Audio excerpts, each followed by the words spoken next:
السلام عليكم ورحمة الله وبركاته. حبايب قلبي عاملين ايه؟ يا رب تكونوا بخير. تعالوا النهارده نعمل فطيرة حلوة جدا من غير عجن، من غير مجهود. هنعملها في الخلاط من غير عجن خالص، طريقة سهلة وبسيطة جدا جدا. تنفع بقى للفطار وللعشاء، وكمان ممكن نقطعها ونحطها للولاد في اللانش بوكس. عايزة اقول لكم تحفة بجد، تحفة تحفة تحفة، لازم تجربوها. متأكدة ان انتوا مش هتبطلوا تعملوها ابدا. ما تنسوش تعملوا لايك وشير للفيديو وتشتركوا في القناة وفعلوا الجرس على الكل عشان يوصلكم مني كل فيديو جديد. نقول بسم الله الرحمن الرحيم ونشوف الطريقة مع بعض. اول حاجة انا حطيت كوباية من الحليب، حطيت عليها ربع كوباية من الزيت، هحط كمان باكت من الخميرة بيعادل معلقة كبيرة من الخميرة البودر، حطيت كمان معلقة كبيرة من السكر. هقفل بقى الخلاط وهاخده كده معايا على الخلاط وهضربهم كويس جدا عشان كده السكر والخميرة يدوبوا معايا. بعد كده معايا كوباية ونص من الدقيق متعدد الاغراض، حطيت عليه نص معلقة صغيرة من البيكنج باودر، واحط عليه ربع معلقة صغيرة من الملح. هقلب كده المكونات دي كده مع بعض كويس جدا.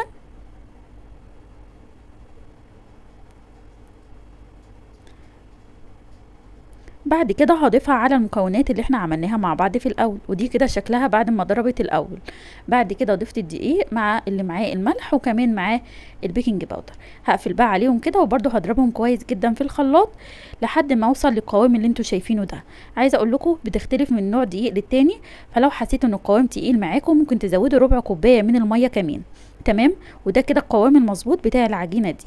اثناء واحنا بنضربه في الخلاط بنجيب معلقه كده وننزل اي حاجه موجوده كده على الحواف بتاعه الخلاط عشان كل المكونات كده تختلط مع بعض كويس جدا. ممكن كمان تعمليه بالهاند بلندر لو متوفر عندك، وتضربي المكونات الاولانيه الاول اللي احنا حطيناها في الاول، بعد كده تحطي الدقيق وتكملي ضرب بالهاند بلندر، هتكون اسهل معاكي. جبت بقى صينيه صغيره ودهنتها كويس جدا بالزيت، وبعد كده نزلت فيها الخليط بتاعي ده، وهبدا كده افرده بالمعلقه. بس المعلقه بندهنها كده زيت من بره عشان الفرد يكون سهل معاكي. تمام، هفردها كده وههز كده الصينيه بحيث ان الخليط يكون متوزع كويس جدا في الصينيه كلها.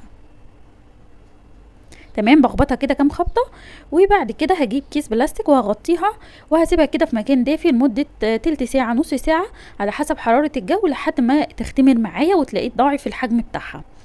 عايزه اقول لكم ان لو حافه بتاعه الصينيه مش عاليه، بلاش تحطوا كيس بلاستيك عليها او حطوا فوطه او حطوا غطا، حطوا حاجه تكون بعيده عن العجين عشان العجين لما يرتفع ما يلزقش معاكم في الكيس او في الفوطه اللي انتوا حاطينها.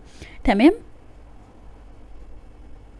دلوقتي كده انا بجيب معلقه صغيره وبفضل اعمل تموجات كده عشان اتاكد ان هي مفروده معايا كده كويس في الصينيه، وجبت كيس بلاستيك وغطيتها زي ما انتوا شايفين كده. وكده بعد ما عدى حوالي نص ساعه طبعا العجينه اختمرت معايا.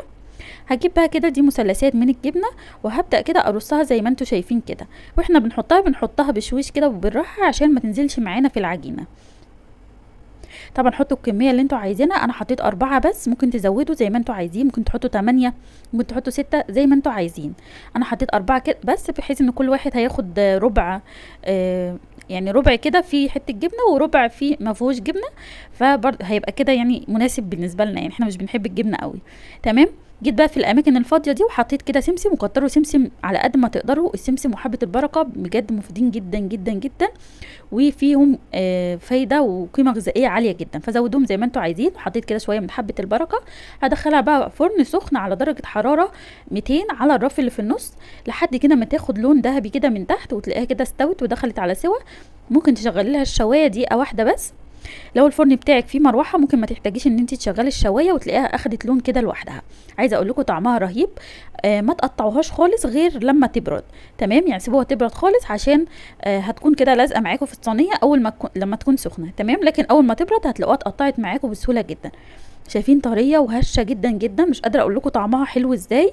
جربوها وان شاء الله هتعجبكم جدا جدا. ما تنسوش تعملوا بقى لايك للفيديو واشتراك في القناه وفعلوا الجرس على الكل عشان يوصلكم مني كل فيديو جديد. اشوفكم على خير ان شاء الله في فيديو جديد، ومع الف سلامه.